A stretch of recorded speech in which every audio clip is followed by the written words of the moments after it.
Insider.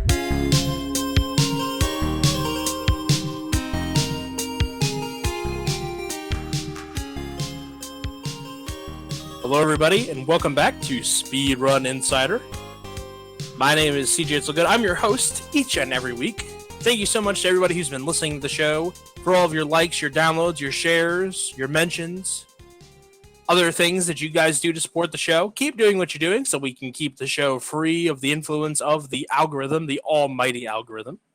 You can find us on Apple, Google, Spotify, Amazon, Pandora, YouTube, all the platforms that you get your favorite podcast. Rate us, review us, give us 5 stars. If you only give us 4 stars, I'm inclined to believe you are a hater. Shout out to Bomani Jones for that quip. We have another great episode for you today, but the people have embargoed the NBA Jam intros. Your feedback has been heard. I've got a talking to about it, So, despite how ready Freddy I am, we're not doing them. Maybe this will ease your discomfort.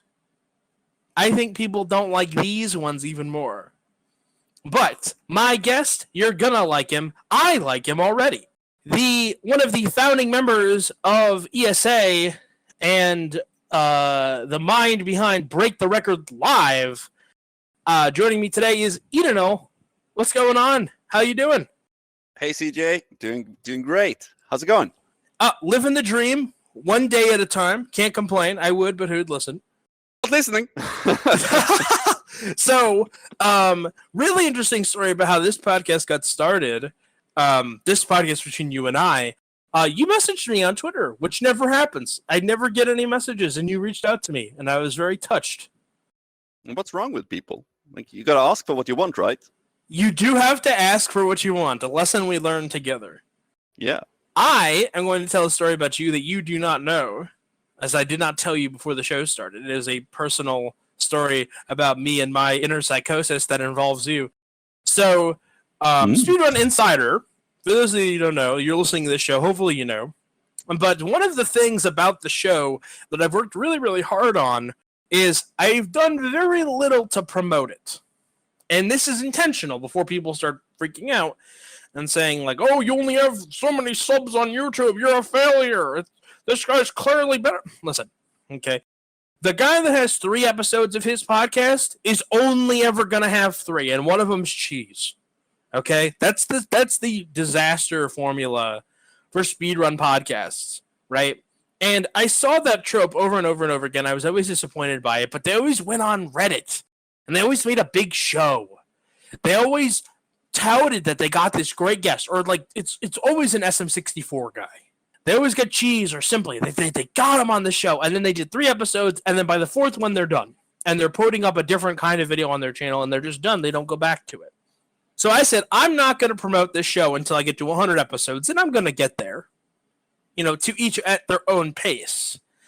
But the reason I mention all of that is because I don't actually expect to get a lot of mentions on Twitter. At least I didn't at the time. In October of 2020, I really wasn't expecting any interactions. I was getting downloads in droves, but I wasn't getting a lot of tweets or stuff. And one of my very, very first mentions was, and with Speed Docs, we're sort of used to this, where it's like, hey, recommend channels that are like Summoning Salt. Okay, yeah, we fit that mold. Sure, we're like Summoning Salt. We get recommended, and then they're like, wow, I didn't even know Speed Docs existed, which is the other part of the Speed Docs experience. Well, someone had done that for podcasts. So like, hey, I'm listening for podcasts to listen to. Can anyone recommend any? And someone had recommended Speedrun Insider, and I believe it was a guest that had been on the show. And it was you. You were looking for podcasts, and all you wrote after all recommended was this podcast, ...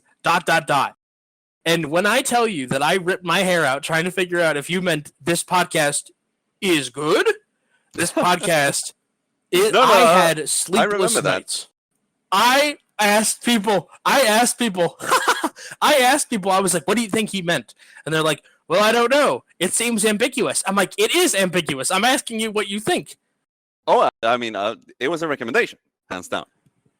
I am appreciative that we got to this point, that you liked the show. You're on the show. But my anxiety was like through the roof. I was like, how do I deal with this situation? I melted under the weight of my own psychosis. But so that was my first interaction with you ever, was weighing your the weight of your words on my internal scale. This must have been around episode 10 or so, I think. Yeah, about that. Yeah. Yeah. I remember you've had a lot of guests from like the Crash and Spyro. I think I even recommended your pod. No, I remember this specifically. I was talking to Ricky, the Rixer. Ricky, yeah. A while back, and I don't remember exactly which episode it was, but you were talking about one of his videos. And I told him, you need to listen to this podcast. They're talking about you, and it's great. I'm sure he's listened to it, and since then there's been a number of episodes referencing Ricky and his videos. I really like the episode with the Joe Man when you were talking about how the Rixer makes his YouTube videos about the person and not the event or not the record or whatever. That really that stuck with me. Yeah. Ricky's great, friend of the show. Collaborated helped us with a bunch of the Jack video we made for Speed Docs, the Ratchet videos. We love Ricky. And to talk about Ricky some more, you know, I think it was in his chat, or he was streaming and someone asked why he hadn't made a video recently. And he said that I don't want to paraphrase because it is a serious topic, but it was something to the effect of, he was discouraged by the comments on his most recent video, which I believe was Crash Bash. But that's a great video. It's a really good video. You know, the algorithm kind of chews people up and spits them out. But man, all of his videos are good. I mean, you're hard strung to find a bad one. I don't think I've seen the most recent one, but Ricky's really grown as a creator. I think the first video that I saw, that was more of a longer video and not just a record, was the video he made a couple of years ago about ESA and GDQ, like the differences between the two events. That was a while ago, yeah. That was probably like 3 or 4 years ago. Oh god, time really flies. Like, what were you doing 3 or 4 years ago? 4 years ago. I don't remember. Yeah, I guess. Oh man, that was a while ago. Especially because we lost a year with the COVID, but that's gonna forever mess up everybody's memory. Yep. I think the greatest thing one of the most interesting things about Ricky is that he is like an example of evolution in motion. He started when he was so young, and he's still very young. Like, he's still a young man. He's younger than I am, and he started when he was like a kid, like 14 or 15. You know, so he has just like had nothing but time to evolve in this like ever-changing like landscape, and he's always like found a way to like adapt to it and improve. So it's definitely interesting. There are a lot of things that I like about Ricky's videos that I envy in my own, but we also have very different. I highly regard anyone who can sit down and, like, anyone who can produce good content on YouTube. That's really engaging. Like, chef's kiss. Chef's kiss. I think that making any kind of programming that's engaging is difficult. It kind of brings us to ESA. In that, one of the challenges that I think a lot of marathons face, especially the smaller ones now that we're in like the instantaneous marathon age, where there's a million of them and they all have a different cause and they all raise $4,000, you know, like we're in that kind of phase of this genesis. But programming an engaging event is really difficult. Yeah. Oh yeah. It's how do you stand out? That's a real question. I would argue that there's very little that separates the event that gets 10,000, thousands of viewers, and the event that gets 5. An event that's caught my eye that really breaks out of the mold is an event called Thunderton, if you've heard of it. Mm-hmm. There's just something about it that stands out. I can't put my finger on it, and I think that's what makes it so interesting. But whenever it's on, I'm there. And it's, I don't even know exactly who runs it and why they run it, but it's aging. It's a marathon that popped out of nowhere. I don't think they have like a very huge follower base, but vibe I'm getting is that it's like the new generation of speedrunners that are there. It's not the old guys. It's not the Mario guys. It's not the NES guys. It's the new kids on the block, and it's really exciting to see what they make and how they perceive speedrunning and how they make it their own thing without copying too much of GDQ and ESA and Speed Gaming, Limit Break, and all of the right. Well, that's really it. I think that every event, since like most events, and I don't want to say all, but a lot of events, if not mostly all of them, have basically taken the template that was set forth by the original GDQ, Classic Games Done Quick, and have basically taken that as like the testament of how you do things. And that format has a lot of problems. It has like a bunch of issues, right? And there's been improvements, obviously. And also, that format really worked for right then and then, like the camera, everything about it, the couch, right? But that's what everything is now. Everything that we have now is based, like they walked so we could run. But we do the exact same things. That's every marathon, not saying we as in you and I, but that's what everybody does. Everybody makes a marathon, they turn on GDQ and down to like copying the damn layout. I think if you look at the first 3 years of GDQ, maybe first 4 years, and you look at GDQ and ESA and all the big events since, I think all events have failed to copy what made those early events great. I agree. This is going to be interesting.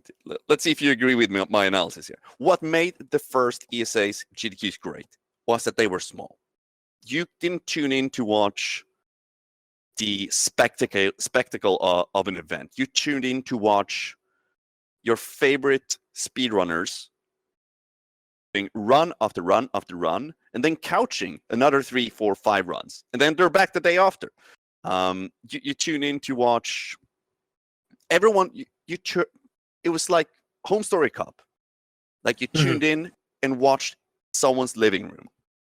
And when you tune into ESA or today, you tune into the studio. Like it's the spectacle of a lot of people moving around, but it's not the same people. So you don't get to build that relationship that you were able to build with a lot of the people that frequented the early years. Like you don't. One of the few people that still has that,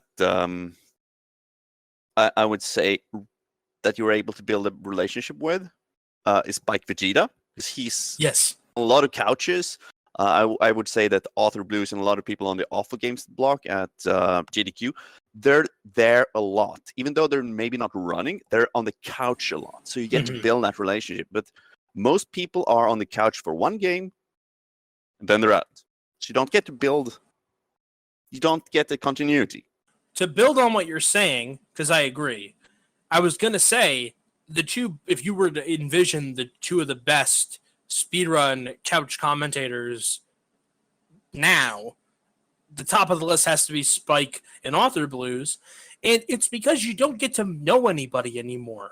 You don't get to know the couch anymore. The people from like a big streamer, like a really, really big, like, I don't know, someone that's a big speedrun streamer, let's just pick a name out of a hat. Let's say it's like Zem. I love Zem. Let's say Zem has like 1,000 people watching him play Rift Apart. Those 1,000 people know Zem. Now he gets on GDQ, and there's 250,000 people watching him. Right? It's a difference of scale, but you don't get to know anybody because Zem is going to do his run. It's 40 minutes, and then he leaves. And then we get somebody else, and it's great. I'm so happy that everyone gets to participate and that it's a more open thing. But it's at the cost of you don't get to really know anybody. You know, it's like, imagine if the anchor on the nightly news changed every night and it never repeated, right? It was Between always a different person between every broadcast. Every 30 minutes. And you have no way to, like, everybody is just a talking head. They're interchangeable. You can't trust anything that they say. They're just a random figurehead. Obviously, you can. It's an extreme example, but I think it's one that's succinct in a way because it's like you don't ever get to really grow with those people. The reason that Spike and Author Blues are on the top is because they still couch however many runs. I think Spike and Author Blues did my friend Silo Simon's GDQ run. It was of Shrek Extra Large. And it's like, that game's actually awful. And it's got fart boosted jumps. I love Simon, by the way. Hey, how you doing, buddy? If you're listening. But, like, he got them to do the commentary. And it lended so much authenticity to his run, you know? It really did. It made the run. That was the run where they sang Smash Mouth, the whole stream room sang Smash Mouth at like 4 a.m. and then Smash Mouth retweeted it. So what I'm saying kind of vibe with what you're saying? Yeah, absolutely. I think there's very few events that capture that feeling nowadays. I would Mario Maker Coliseum. That's a small group. Oh, and I guess Spike and Author Blues are part of it as well. No surprise there. But yeah, it's a small group of people for 3 days. I actually don't know exactly how long it is, but they capture that feeling of continuity very well. I wonder when we get to. I think the time has passed for something like that to really become a regular thing. Because right now, you as a speedrunner can only visit so many marathons a year. Visit so many events, and you might want to visit, especially if you're European and want to go to one of the GDQs. You probably go to a GDQ in January, and it's not cheap to fly to the US and stay at a hotel for a week. You probably want to have some cash to go out to the bar, or like go to Disney World or whatever you want to do. That's really, if it's that or going to small event, like you're probably gonna go to the big event. I'll say though, like the best speedrunning event I've been to, it's not GDQ, it's not ESA, it's DeuceCon. Was that DeuceCon you said? It's DeuceCon. It's at my my homie Deusler he used to hold events at his house. Like 10, 15, 20 people. Just play video games and stream for a week. Like that captured exactly that feeling. Like a small group of people bonded for a week, played shitty games, learned shitty games, with no expectation. I really wish I could go to more events like that. But time's precious, and right. No, I agree. I think it's expensive to go wherever you are. I mean, I live in the US. Just getting to getting to Minneapolis just by virtue of where I live was expensive. You know, so where I live, there are no direct flights to Minneapolis, you know, and it was like a difficult, but it was a trip to get there. And then the hotel's super expensive. You know, you go and then you spend like over $2,000 just to stay in the hotel and live for a week, you know? Yep. And then it's like, you gotta take your vacation time, which is really rare for a lot of people, you know, here anyway. So yeah, it's like you have to be selective in where you go. And conversely, picking the wrong con to go to can have really bad effects on you because, okay, you just used your 1 week of vacation and now you got to wait a whole year, especially if you have a bad experience, you got nowhere to go. You know, I've definitely been with people that have had bad con experiences. Let's peel back the onion a little bit. Let's go back in time to talk about ESA, how ESA starts, and the roots of kind of the conversation we just had, right? Like everything that we just talked about is where we are now. But let's talk about where ESA came from and how ESA came to be. I guess I can. I'll start from the beginning. In the beginning, there was not but GQ. I got into speedrunning much earlier than I got into speedrunning really early. Like my first attempt at speedrunning was like I must have been like 12, 13. My goodness. And I'm something like I'm a bit beyond 30 now. So yeah, I was on a gaming collecting forum in Sweden. I was a teenage Mega Man collector. And there was a guy there like, I'm really good at Mega Man. I can beat it really fast. Mega Man X we're talking about here. So, well, I got intrigued by this and thought, well, I can beat that game pretty fast. I've beaten that maybe 10 times. Don't worry. And I tried it and realized, well, I need to get a North American Super Nintendo to get the edge of the faster frame rate. So I got a North American Super NES because at the time I had convinced my father to get me a debit card, a Visa card, so I could fraudulently sign up to eBay and PayPal and import rare video games to Sweden and sell for profit. That's how I were able to buy games as a kid. Mm-hmm. After realizing like I could beat the first 8 Robot Masters in 30 minutes, I was kind of, okay, that's not very good, but it's the best I can do for now.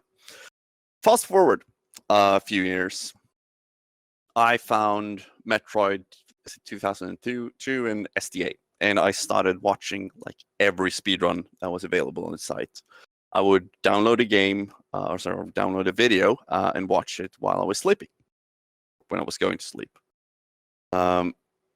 And I would keep frequent the SDA forums for years. And suddenly, like, there was this thing called Classic Games Done Quick. I was at uni at the time, and I always binged watched the entirety of Classic Games Done Quick. And this was a pain, by the way, because it was not on Twitch, it was on Ustream, and there were 2 streams. There was one for gameplay and one for commentary, and they would desync constantly. Oh, even though I was on a good fiber connection, like this servers were bad. They were really bad. Like 60-second desyncs were not uncommon. But I watched the entire thing. It was right up my alley. It was all retro games. That's what I played, and that's what I liked, and that's what I still like. Mm-hmm. Most of these games I had seen before as videos, but now they were live, and this was really the first time I had seen anyone live stream video games. I had seen a lot of Heroes of New Earth. Well, they were not even those weren't live stream most of the time. They were VODs that you download after the fact. Fast forward another 2 years. I was out of university. Had just started dating my now current wife. And she has the audacity to go on vacation for 2 weeks. I feel, what the heck am I going to do now? So I actually started speedrunning. Started speedrunning World of Illusion for the Sega Genesis, which is still one of my favorite games to this day. There was no speedrun of this game. There was a abandoned task, and that was it.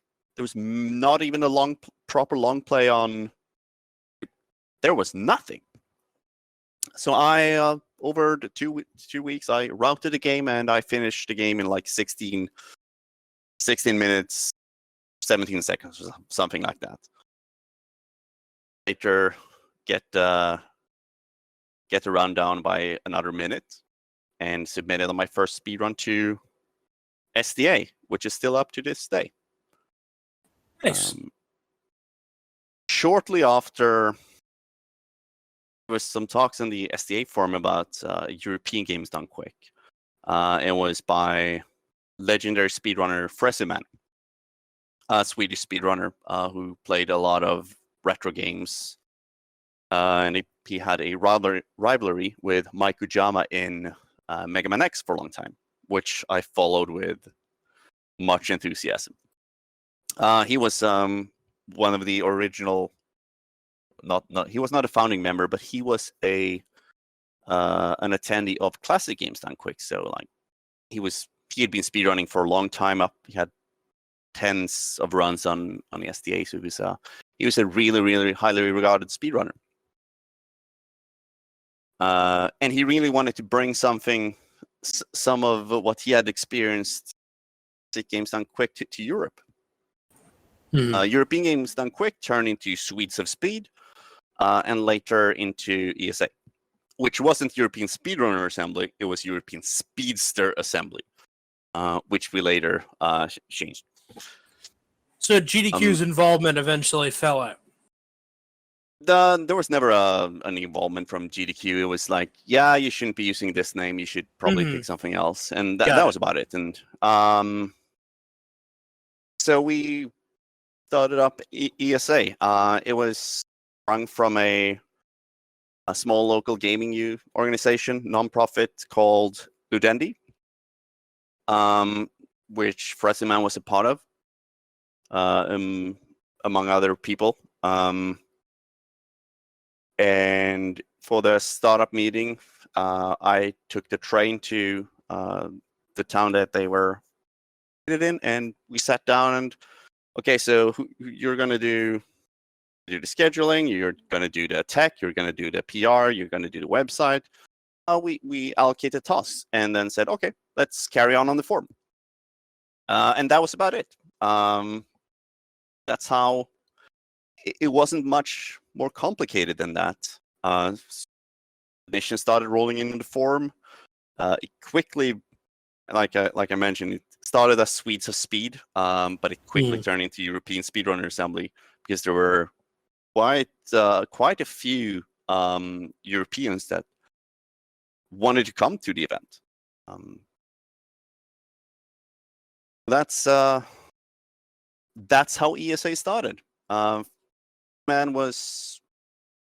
He stepped down as the lead organizer after the first event because he was simply just preoccupied with school. He had 2 kids at the time, a wife, and it was too much for him to handle. I was in a place in my life where I had no kids and plenty of spare time. So it was, and no one else wanted to carry on the torch. So it's kind of just, it wasn't by design, it just out that way.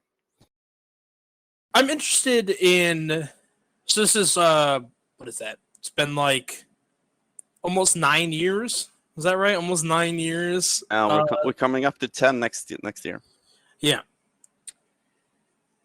So what did you learn from that first one?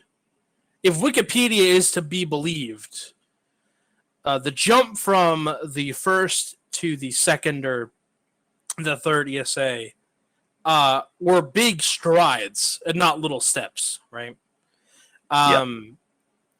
What was learned collectively by you or others that helped make that bigger and better and raise the cachet, I guess? Like, what changed from point A to point B?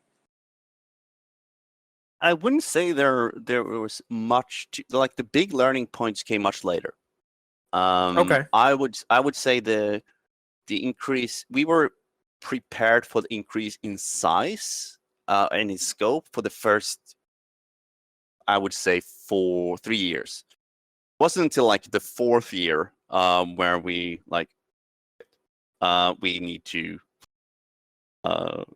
change some things here. In the early days, one thing we did that really like set us off to a good start was 2nd year. We actually had a quite steep attendance fee.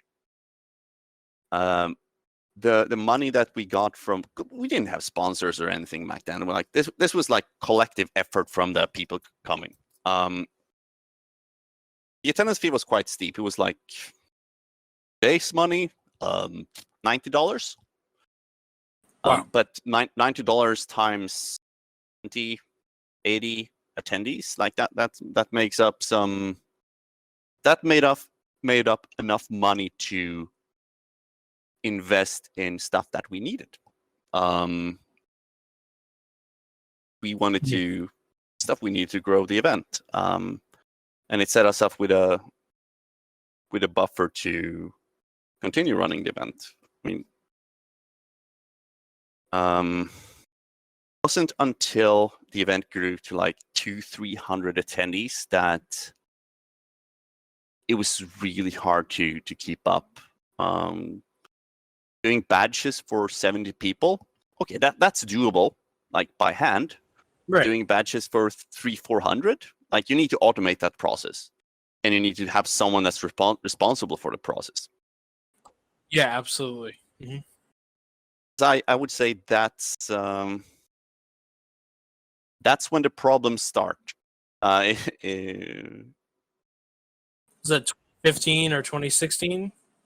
And it was between, I would say 15 we managed, 16, like that's when we grew to, I believe 400, and it was too much to deal with for a crew on a volunteer team that was only dimensioned for an event of 200.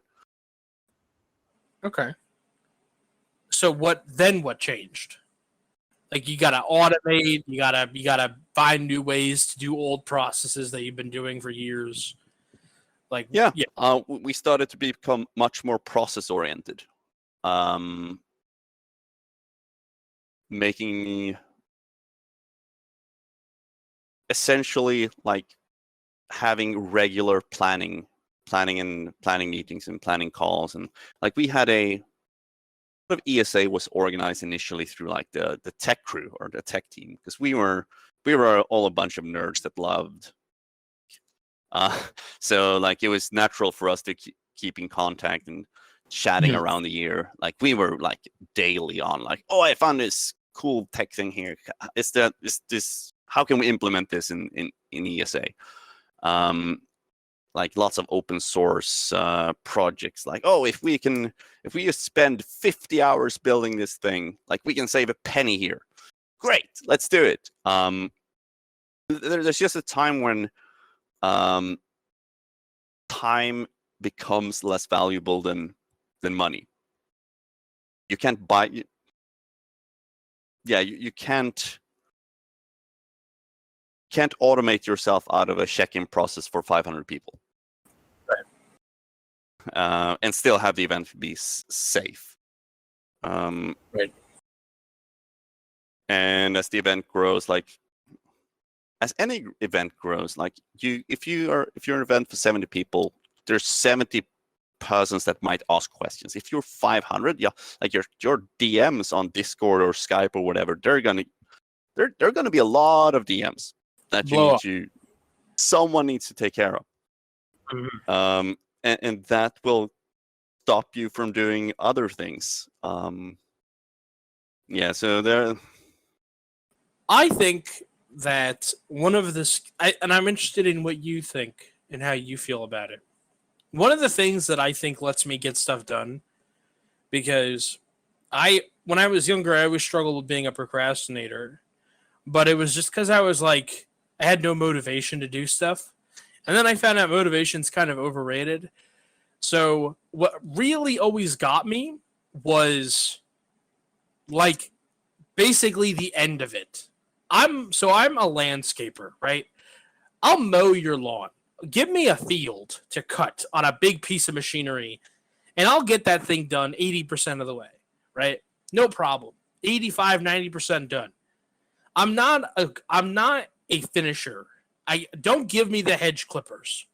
I'm not going to pull weeds, right? I want to fix 90% of the problem, and then someone else can come in and clean up the 10%, right? It's not the icing on the cake that I worry about. It's the cake. I'm wondering how you feel or how you view that same problem. And to put it a different way, I always try to get the thing out the door first. I always try to get something to its like absolute minimum. This is presentable, right? And then let people that are smarter or more talented than I am kind of finish things up. Oh yeah, that's very much me. Like, I'll say the same thing. I'm not the finisher. Like, I am really good at starting up projects, coming up with new projects, demo them or prototype them, but then, okay, it works. I proved that this is working. I'll hand it off now. But fortunately, that doesn't work with events. Someone needs to be the person that's responsible would, at the end of the day, be me. Mhm. Anyway, so I can't hand it off to someone. This is true, and that's but you where, can surround yourself with talented people. that right? is right. And that's what I think we have finally accomplished in the last few years. The team that's grown around ESA, it's a very, very talented team. Like, I'm so proud to be working with these guys and girls. They are fantastic. I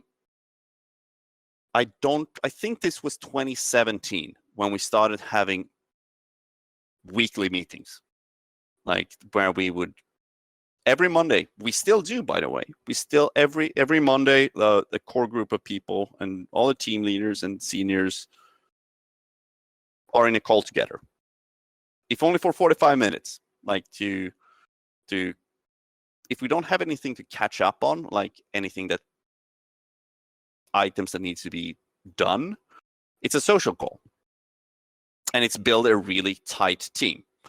I maybe that's what was missing, because no one really had the time to.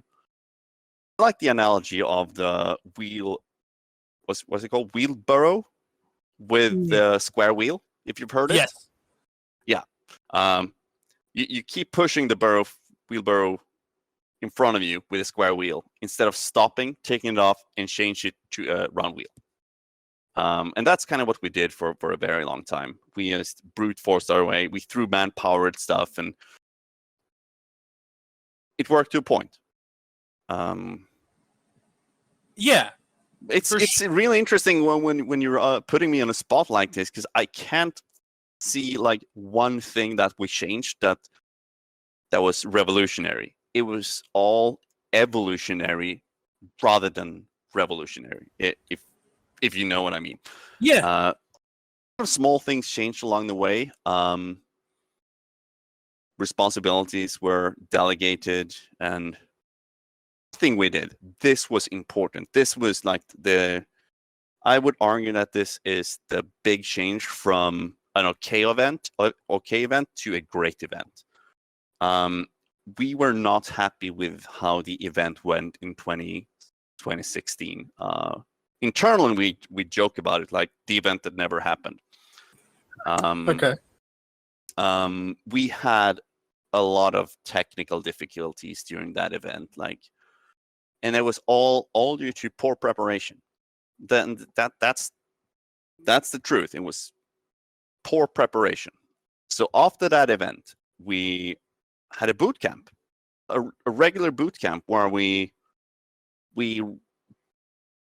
rented a small conference space in a hotel, because we didn't have any, like everything was like in people's garages and stuff like that. We didn't have storage or anywhere to keep our stuff. We rented a conference room. We brought all the gear there, and we set up a fake marathon, like a fake event. Like, this is how we run the event. And we were prepared. We tested everything. Come the next event, we were prepared. We knew exactly what we needed to do, and we did it. And we had no problems at that event. At least no technical problems. That if there's going to be a point in time that we made a revolutionary change, it was that boot camp, which we called the May weekend. We unfortunately don't do anymore because me and Planks are actually able to test stuff before the event, and now everything is running around the clock anyway. I think that the hardest thing for me when I think about these events now, whether it's my own or other people's events, is the people. People are a problem. Most people on their own are totally fine, and they don't do anything bad. They don't do anything wrong. You know, they get up every day, they go to work, they come home, they play video games, or they read a book, or they eat, then they go to bed. That's like most people. If you go to any, podunk town in America, or the sprawls of the outback, or the foot of the Alps, you're going to find somebody who gets up in the morning, goes to work, comes home, and goes to bed. But when you put 100 people in a room, suddenly they become animals. And I don't really know why that everything goes off the rails. But in planning to make our event in person, that's always my number one concern, is like, people are going to go insane in person. They become baboons. I don't know what the hell happens to them when they get into a group. They think that certain behavior is fine.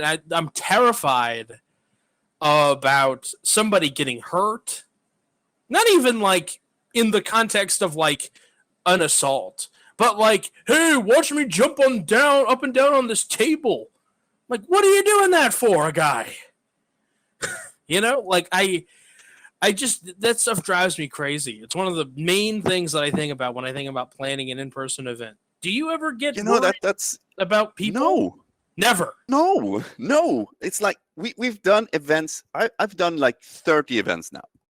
Kidding. I've done 30 events. I believe it. And people are never the problem. I don't know if it's just you can have say a very different culture. Like, we have a very different culture in Europe, and it's we don't have a people problem. Like, okay, people don't clean up after themselves. That's annoying, but it's not a problem. Yeah, I mean, hygiene. I mean, that's probably honestly, the worst like, thing. not a big problem. Like, well, I mean, like, I know hygienic in spaces, right? Maybe not like showering is an issue, but like cleaning up after yourselves, maybe. Yeah, but I think there's steps you can take there as well. When we moved from a sports hall or like a larger collective area that wasn't a hotel, when we moved into a hotel, the hotel said to us, well, you're not allowed to bring hot or smelly food into the venue. Period. You know what happened? What? It stopped smelling. Oh. Like, no smelly pizza, wonderful taco. Like, just leave that at the door and you're gonna be fine. It's super easy. Barely an inconvenience. Every public event I've ever been to, whether it's a baseball game or like a school thing, right? Or like even just like, oh, this is like a public forum, right? Like at a bank or something. Yeah. There's always 1,000 garbage cans. And I'm like, I'll watch people walk up to a garbage can and put their shit like next to it. I'm like, what are you doing? It's right there. There's 1,000 of them. There's so many garbage cans. It's like, the problem with trash isn't that there's nowhere to put it. It's that no one puts it in the trash. And maybe I'm highlighting, and I guess we are highlighting, a cultural difference. because I'm worried about someone getting into a fight. My very first GDQ I ever went to, this is a true story. I don't think I've ever told it before. You would know if you would personally know. But the very first GDQ I ever went to, a guy What's had that, by the way? come. What year was that? That was Yeah. I was asking because I wanted to know if I was there or not. I had gone to SGDQ. I had gotten a ticket to SGDQ 2018, but I didn't go. I've never been to an SGDQ. Only been That to it was AGDQ. AGDQ 2019 was the first one I went to. I had a ticket to go, but I didn't go because my dad got sick. So that was that weekend. Yeah, AGDQ 2019. The first I was there. AGDQ I ever went to. There was, I only went for half the event, but I'm walking out to meet my friends for dinner, and there's this area that led out into the hotel area, right? It led out into the parking lot. And there's a guy who's arguing with this girl, and he had liked the girl, I guess, I surmised. I wasn't there for very long. But he had liked the girl, and the girl didn't like him. And so she was trying to be nice, and then eventually she left. He did not leave. He was face down on this carpeted area, wailing. Like someone had shot his dog. He was crying. He was so heartbroken. And I was like, this is really embarrassing. But, he obviously knows this is bad. He shouldn't be. This is like not good public behavior. He'll be shamed by the fact that he's crying on the floor. And if not, someone will come and get him. So me and my friends, and there was a big group of us, went to dinner, came back from dinner, and he was still there wailing. And I was like, Jesus, Joseph, and Mary. What? And then, the girl was inside, kind of they were like, you don't have to, whatever his feelings are. I'm like, this is because he likes this girl? He came here to meet this girl and she doesn't like him? And he was beside himself. I'm like, if I have an in-person event and somebody did that, I'd pick them up by the collar and the belt and use their head to open the door. And be like, see you next year. What is wrong with you? What are you doing? What is that? People get out in public and then fuck up. I don't know. I want to move to Europe now where people are apparently normal. I don't know if we're normal, but we're so not do you mean to tell me that ESA, you've never had someone face down in the carpet crying in the middle of the event space? We have not. You heard it here. You heard it here first, folks. We've had people disagree with each other. We've had people being intoxicated, but just hey, by the way, you're drunk, so go to bed, come back tomorrow, it's all fine. Cheerio. And they listen. That's the other problem. They get drunk and they don't listen. They become unruly. I'm like, I want you all to be able to drink, but when someone else is telling you are too drunk and it's time to go home, to go back to your room, it's time to go back, right? This is just something I've heard. I've actually never been to a GDQ room party. True story. Never. Never. You experienced how many GDQs have you been to? 3. So we've been to the same number of GDQs. And I got to tell you that that's mostly been my experience. That's what I keep hearing. And I don't think that we have that culture at ESA. I don't think we have that culture at European events. That's my... I mean, when we go out to drink, we go to the hotel bar and we have a few beers and then it's all fine. It's a very different culture, and alcohol is super expensive in Sweden, by the way. So that's another factor, I guess.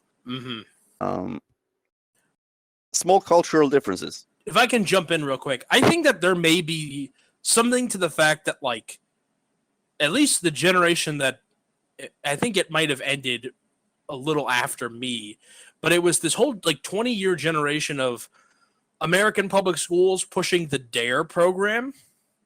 Like it was like DARE. You need to explain that for me. Yeah. DARE is like drug avoidance program. I forget what the acronym stands for. It's an acronym, and DARE is basically like say no to drugs, kids. And it's proven that it's not super effective. It's like pot is like an entryway drug, and it's like not like drug dealers are going to give you free drugs. But one of the things they really hammer into you is drunk driving. No bueno. And like drinking before you're of age is really bad. You know, it's like this whole program designed to basically scare kids about drugs and alcohol. And so most of my friends don't drink at bars. And even when we're on foot, like when we go to the bar, we'll walk to the bar. For me, nothing is within walking distance. I couldn't walk to a bar. Yeah, I could walk to a bar, but not one that I would like to drink at. But you know, it's like just so ingrained in so many people. It's like that. I think that's part of what influences. Because I don't think I've been to like a rave in a GDQ room, but it's always like me and all my friends in somebody's room, and someone's room eventually becomes the bar. And then that room eventually smells like death, although I can't smell, so it doesn't bother me. And then that's sort of where we fall out, you know? So I think it's an interesting distinction between going to the bar or bringing the bar to you.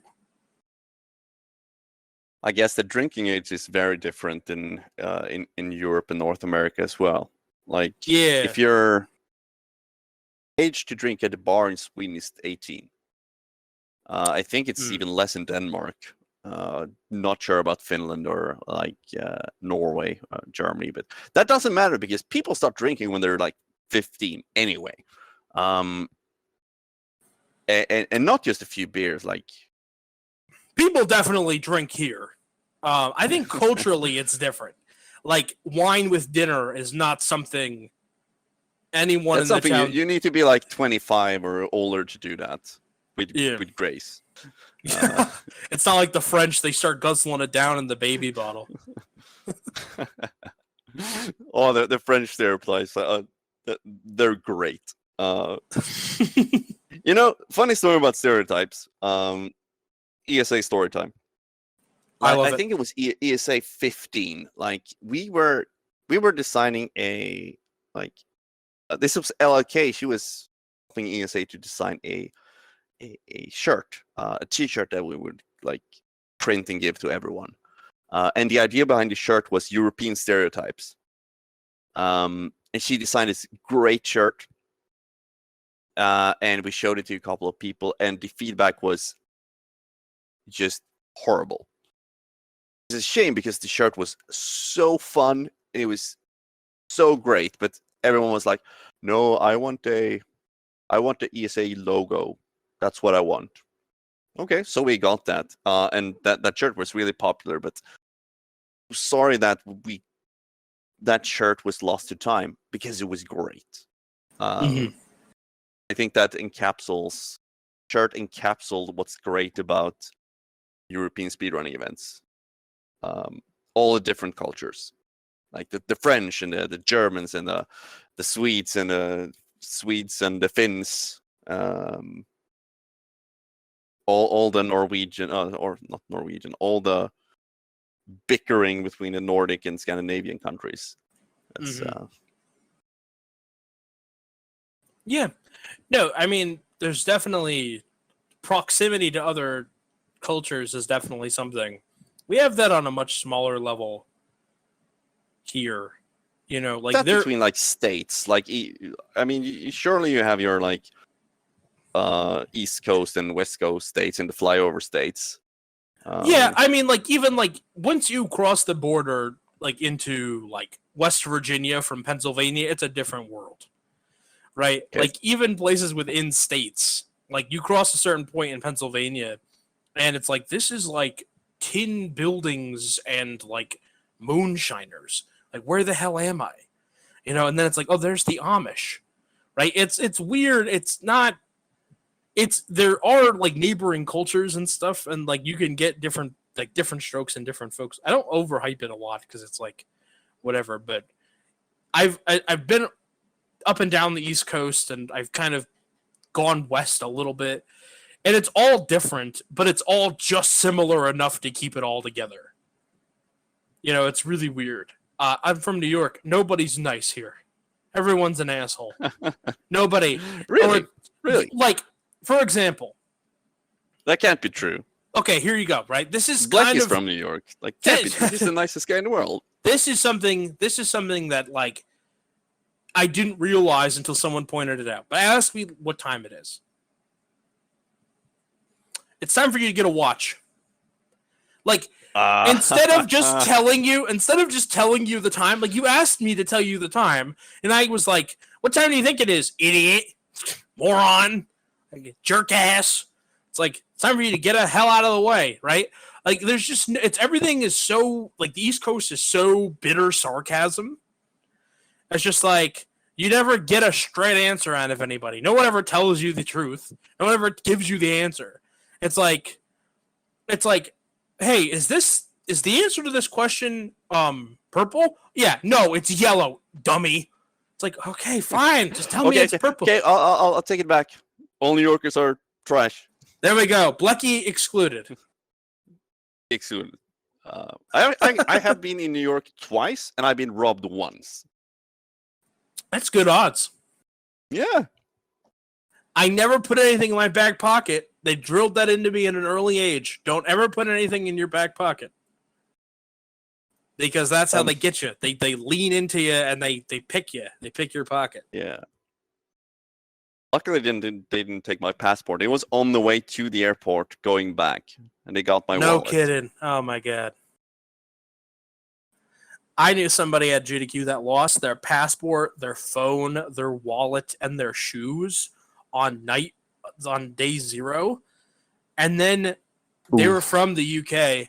And I was like, how are you not worried about it? And he gave me such a really bizarre answer, but it's always stuck with me.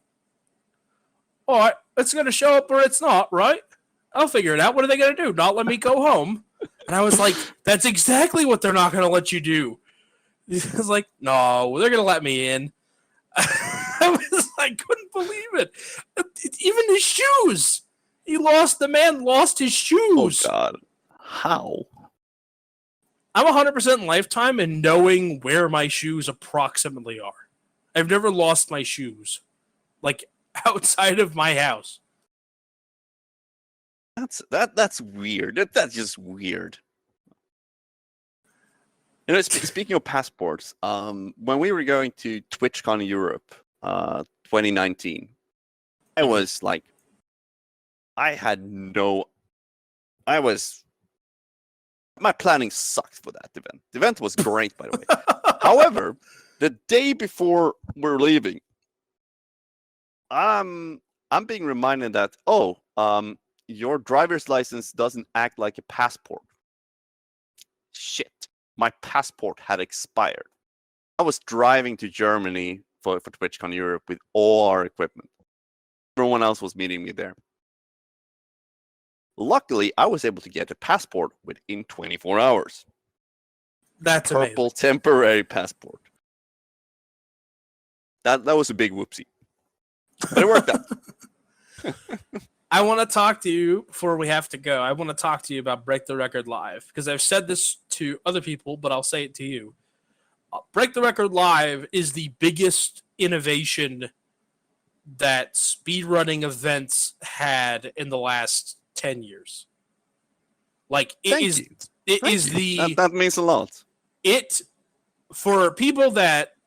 Some people really are into esports, and I think this was the best mechanism for this to be a crossover between the esports and the spectacle of speedrunning in one place. Now, I'm going to say that the Mario 64 one was a perfect storm, and you could not ever, it was so great, and it was the first one. It was a perfect storm because if people weren't paying attention at the time, the history element of it was there was a lot of people that were close. It was that good. I mean, there were 6 people that participated, I believe. 7. 7. That's right, because there was 6 people on the little cams, and then 1 person had the big cam. That's right, 7. Correct. And I watched the whole thing, and I couldn't get enough. Oh, that's awesome. Yeah, and I will say, leading up to it, they were close, and it was a mark. It was a well-known blemish that Cheese's actual VOD was not approved. And that's like, yes, he probably did it. Everyone knows that. But it's a smudge on an otherwise pristine resume. And it was the perfect time. And then the record got broken almost at the climax of everything. Like, everything was building and building and building until the pressure in the bottle popped. And then you had that glorious moment where it was almost like there's no way they're going to break the record live. And then they did, because they focused everything into that event, and it worked. Likewise, I couldn't believe it when it happened again, right? With Doom Eternal, and it happened again with Sonic Adventure DX, and it happened again with Dark Souls Remastered, and it kind of happened again with Spelunky 2. I couldn't actually believe it. It's the perfect implementation of something so hard to promise, and it delivered.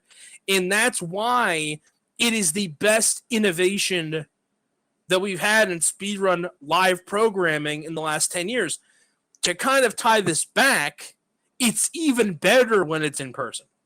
Like the first one was live, about. But everything else, I believe, was hindered by the pandemic. And the closest thing that I've seen that worked on the same level, and it didn't really, just to give some shine to something else, the Super Mario 64 Relay, what is that event called? I think it's GSA's event. I forget the name of it. The one in DC. That was okay, but it missed something, right? Like, there's a novelty to having it, but it would be better if it was a live setting. Like, actually switching out controllers with the guy behind you. Like, those types of events. That was us. That was you? Yeah. No, the one online. That was you? No, not online. No, but you had me scared. We did live years earlier. Yeah. No, the one, what is the name of that event? Was it Pace? Pace. Yeah. When they did the second Pace and it was online, they did the one with the Ludwig and Miskiff and and they had Clint Stevens and the everything. drafting. Yeah, that was super cool. That was very cool, but it would have worked infinitely better in person. Right? That would have been money. And you could have got people to go see it. That's the other nexus of it, right? How do you get people to pay to see it? You know, that's crazy. You know, and I'm sure the genius minds at work are farther ahead of me than my just ramblings. But I'd love to hear about it. I'd love to hear your perspective on it. And I've kind of gassed you up a little bit now, so I'll let you talk about it. There's a lot to unpack here. I'll start by touching on, like, how do you get people to pay to see it? When we developed Break the Record, it was never intended for a studio audience. It was made for, like, okay, if we're gonna set up these runners to give them the best possible conditions to focus on the game, a controlled environment with. There's going to be some pressure, but we're not going to add amounts of pressures of a screaming crowd and people throwing socks and bras at them. Yeah, they're not rock stars. Like,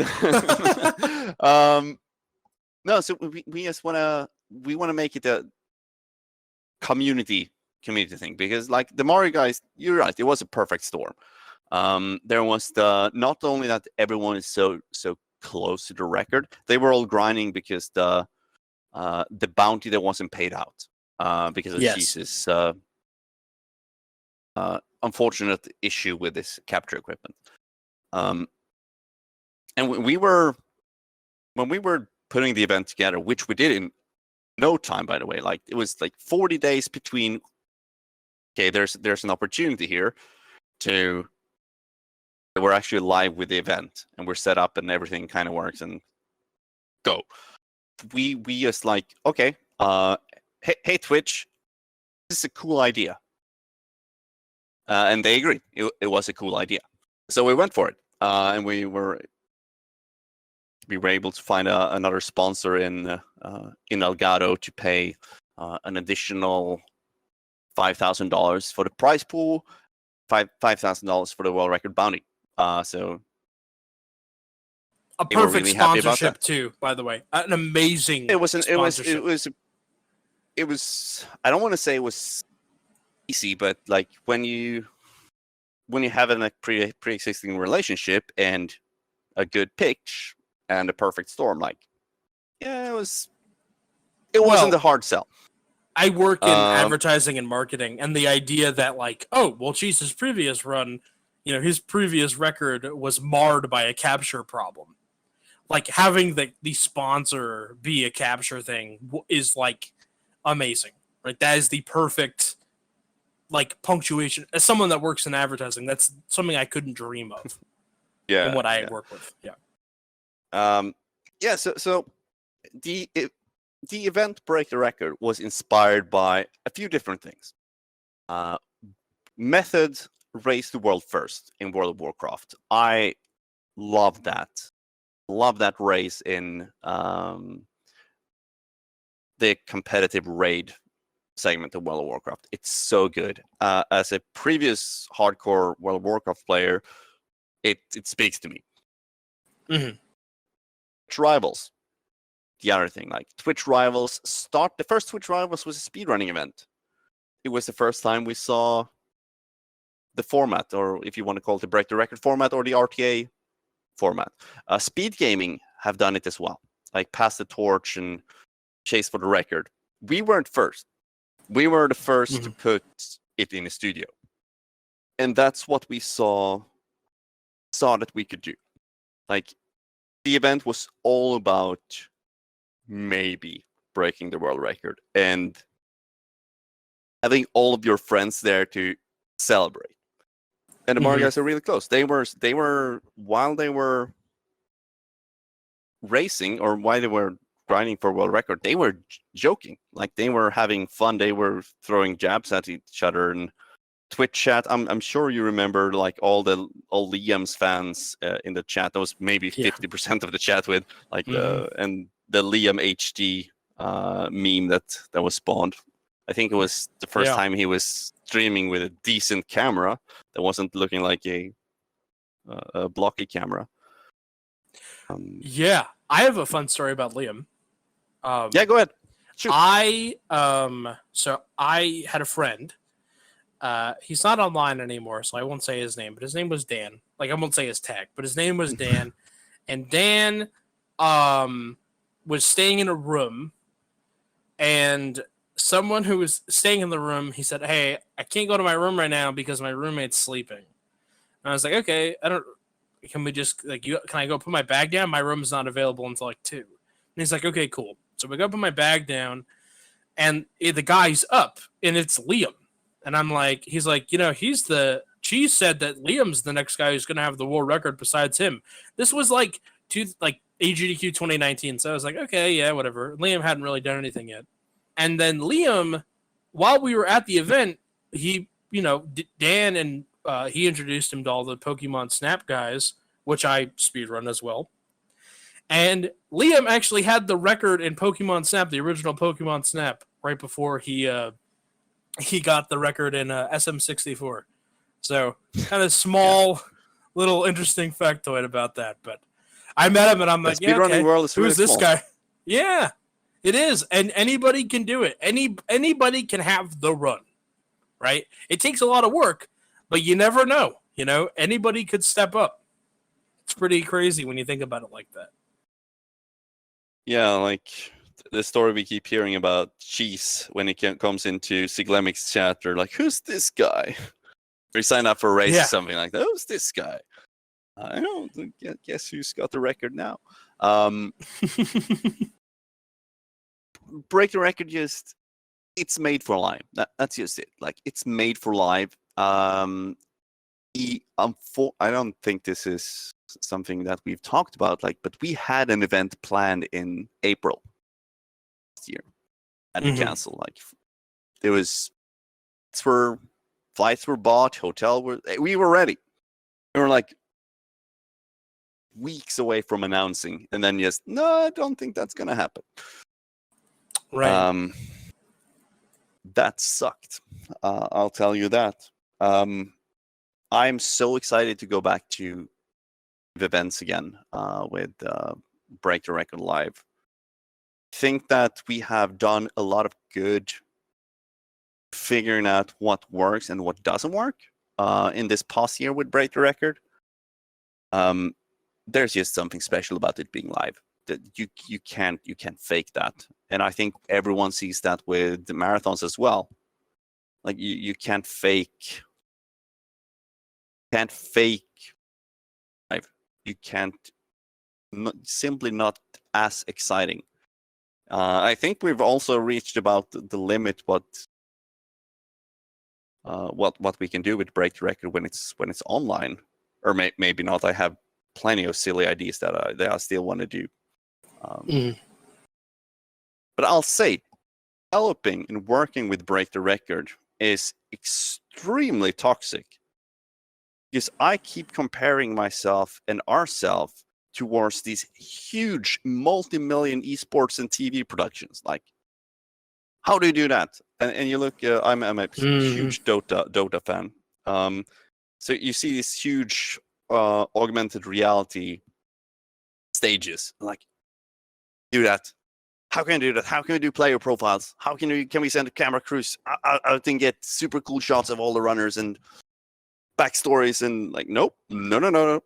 That's not like we're still on a shoestring budget here. Like, and we're still like event per event for sponsors. We don't have this huge title sponsor that we would need to bring the event to the next level.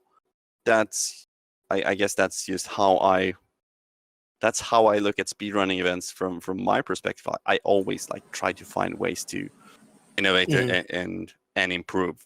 Who are you going to get inspired from? Like, you need to get inspired from the events that are better than you, right? Yeah, I have the same problem in a different way. I look at other documentaries and I'm like, God, this is so good and what I'm doing is awful. Right? I need to get here. I want I want real camera interviews with the people that I'm interviewing for Speed Docs. The problem is every video has a Liam cam and they're going to look like a checkerboard. And then that's not usable. It's like they're under witness protection. You can't have that. You got to go out. You have to be able to control the quality of it. But I can't fly around the world. Oh, look, this video has someone from Australia that's the world record holder for a good stretch of time. Am I going to go to Australia? Am I going to hire a crew to do it on my behalf? Like, these are hard problems. People are like, do you compare yourself to the other speedrun content creators? It's like, no, I don't. I compare myself to the documentaries that I actually watched and were inspired by. Like, you can look at GDQ and get an idea, but you're not going to grow from that. You have to I look at like the documentaries that really spoke to me. The Last Dance, the Michael Jordan documentary that came out during the pandemic last year, so fucking good. They interviewed everybody. They interviewed everybody. They interviewed Michael Jordan twice. That's how good it was, right? They did so much with so little. They went to every teammate that would answer. They went to his enemies and talked to him, right? That's how good it was. They got people that didn't like Michael to talk about Mike. That's how good it was. Yeah. I'm like, I can't get people that don't like so-and-so to talk about so-and-so if I wanted to. Like, any drama that comes up, it's not viable. But that's the standard I hold for myself. That's what I want to push for, and that's what we work towards. Sorry I cut you off. No, I was going to say, ESL, which is now both ESL and DreamHack, when they have esports tournaments, they send a small form factor, PC and camera, every participant to capture their to use as a webcam. Mm-hmm. Everyone, like, imagine like a huge tournament that's like 200 persons. Just do the quick math. How much does just the hardware cost? How much does it take to like organize and plan to ship to 200 players? Imagine if you would do that for GDQ. How many runners are there at this upcoming SGDQ? Yeah, right. Like 100, maybe if more. You would send it to the casters as well, like, because you want to ensure like the mic quality is good. You don't want to have someone on a tin can. Like, that's what you can do with a huge budget. And speedrunning is not there yet, not nearly. Like, we're still incredibly grassroots in many ways. Like, we work with what we've got. Mm-hmm. I remember when Overwatch League was on NBC. They were on a broadcast channel at 4:00 in the afternoon. And I was like, wow, this kind of looks like a regular... My grandpa called me. And he's like, are you watching this? They're playing video games on NBC. Channel 4. I'm like, I know. Jeepa, this is crazy. He's like, what are they doing out there? I'm like, I don't know. But like, they're doing it. Whatever they're doing it. And it looked good. But the gap between that and, you know, what I don't want to say we, because we're on different levels of scale. But what is available to... Not really. A little bit. I would never flatter myself and put us in the same category. But ESA is really good. You know, one day I hope I can get to that scale. But like the levels that we're at, the different ladder rungs, and where that broadcast was at, it still didn't look like, you know, Sunday Night Football. It didn't look like a Premier League broadcast. You know, there was still a gap. And that's the highlight. That's the pinnacle. That's Blizzard paying for a league of their best game. And there was still a gap. So there's always room to improve. I could see a Celeste League or a Celeste Break the Record style event being on broadcast television. No problem. I think that would be not crazy. I don't think it'd be crazy. I think it'd be really cool. And I think it's closer than I think that anyone might think. Whoever ends up doing it, it could be. But I think that the biggest problem you're probably going to have is like, how do you you have to explain the concept at that point because the audience is so generalized, right? Then the broadcast becomes different than what it is now. You don't have to explain the concept of speedrunning, right? And as good as our best casters are, there is a gap between our best speedrun casters and the best esports casters. It's kind of like what we were talking about earlier, to kind of wrap things up a little more. Like, it's just like a matter of like succinct and being presented the same people. But there is a gap. And it can only get narrower as we go along. But if every marathon in the world follows the same format, I worry it never will. You know, that we'll never have another Spike Vegeta if we don't do the things that got us to the place where Spike Vegeta became Spike Vegeta. You know, I think there's a place in speedrunning for, I don't want to say professional casters or professional commentators, but individuals who practice that as a skill. Like, I know there were people doing that for GSA when they were doing their leagues. Mm-hmm. I wouldn't be...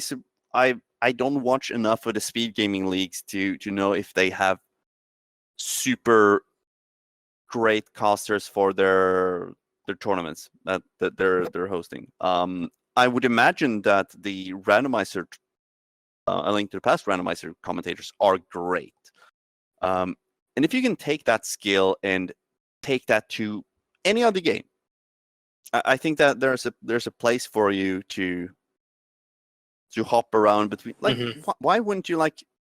Why wouldn't you go between marathons and like, hey, I want to commentate. I'm going to learn this game and I'm going to commentate it. Be on your couch, especially now when we're in the digital space. Yeah. If you want to practice that skill and really get good at it, I think I think for a lot of people, you might have more success commentating other people's gameplay than streaming yourself. I can stream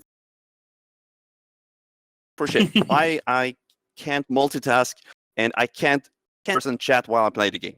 Like that's just me. But if I had someone to help me commentate, maybe. I think that would be a very interesting experiment. Like I saw Samurai Man. He's been learning a new game every week. Like, what if you do that, but you do it for commentary instead? Like, okay, so I'm going to go watch Super Metroid speedruns, and I'm going to learn how to commentate Super Metroid. How good can I get in a week? Yeah. I did a thing. My friend asked me if I would do commentary for his. I think I did commentary for an ESA run. I think I did. I think I might have. I was in the ESA Discord at one point, and it was for. I think it was for. Which game was it? I think it was Grim Fandango. Was it Conception? Yes, I was commentating for that run. Okay, I know he's been playing at. He's been running Grim Fandango at 1 or 2 ESAs recently, if I'm not mistaken. He's been running at a lot of UKSG as well. Yeah, and then he also did it for GDQ. So I did it twice. The first time I was just there to chill. Like I'm like trying to help, like any questions to chat. And then the second time I was like, you know what? I don't know anything about this game. I'm gonna watch the run, and I'm gonna watch his run and take notes on his commentary and then make my own observations. I was there just to be funny the first time. So I'm like, okay, these are the jokes that I thought landed. Then I made notes on the notes that he made, like the comments that he thought were important enough to be made. And then I did it. And I started it that morning and did the commentary that night. And I think that was the best thing that was on that program that day for GDQ. Like, not to throw shade at the game that crashed before us or the game that went over 40 minutes after us. But I think we had it. We were holding it down. So, it's interesting. I think commentary is the next thing that has to grow. Like you said, the next wave of speedrunners is here. And they're fearless, and they learn games really quick, and they have a jump right into the expert strats sort of mantra about them, and they're as young as most people were when they started, like the older generation was when they started, and they were 12, 13, 14, 15. And they're hungry for it, and now we need the casters to rise up. If you're out there listening, you, not you, the guy behind you, yes, you can be a caster too. I believe in you. I believe in you too, but not you behind the guy, you in front of the guy. See, we split our support so that everyone feels included. There we go. Perfect. By the way, Grim Fandango, fantastic game, but Great I game. hate it. Hate the original release because it's playing games on Windows 98 is it sucks. Remastered is good. I've not played remastered. I've played the original. Okay, well, listen. It's come a long way.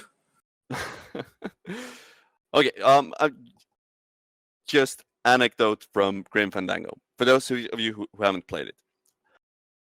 It's a scene in the game, in the second year, where you ride up and down an elevator with a forklift. Speed of the elevator is determined by your CPU and how fast it is. So if you have a good computer in Windows 98 days, you couldn't finish the game. It was patched. That's right. Who had internet and could get a patch during that time? I had to, and this is not the only game I've had to do this with. I've had to play the game at the computer I had until I reached the point copy the save file on a floppy disk, bring it to a friend, beat the area, go back home with the floppy disk, continue playing.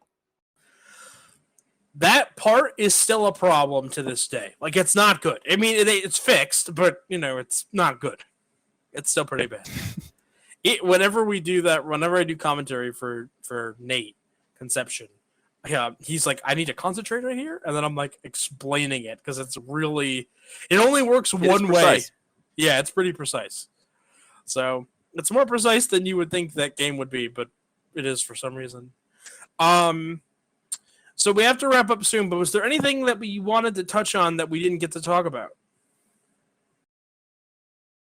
I could talk speedrunning and tell stories for ages, but I think we must be 1.5 hours into our chat here.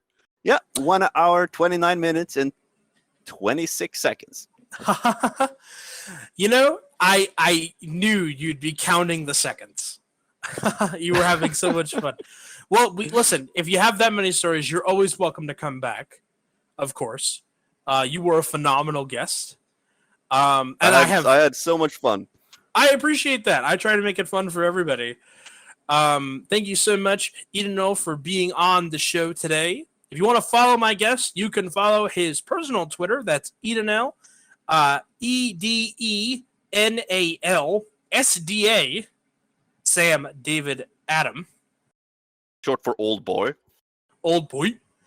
On Twitter. Hey, listen, if you went to war with Mike Uyama, that just kind of, you already gave yourself up earlier. The jig is up. We will plug the ESA website. If you want to learn more, the best place to go is the ESA website. It has links to all of their stuff.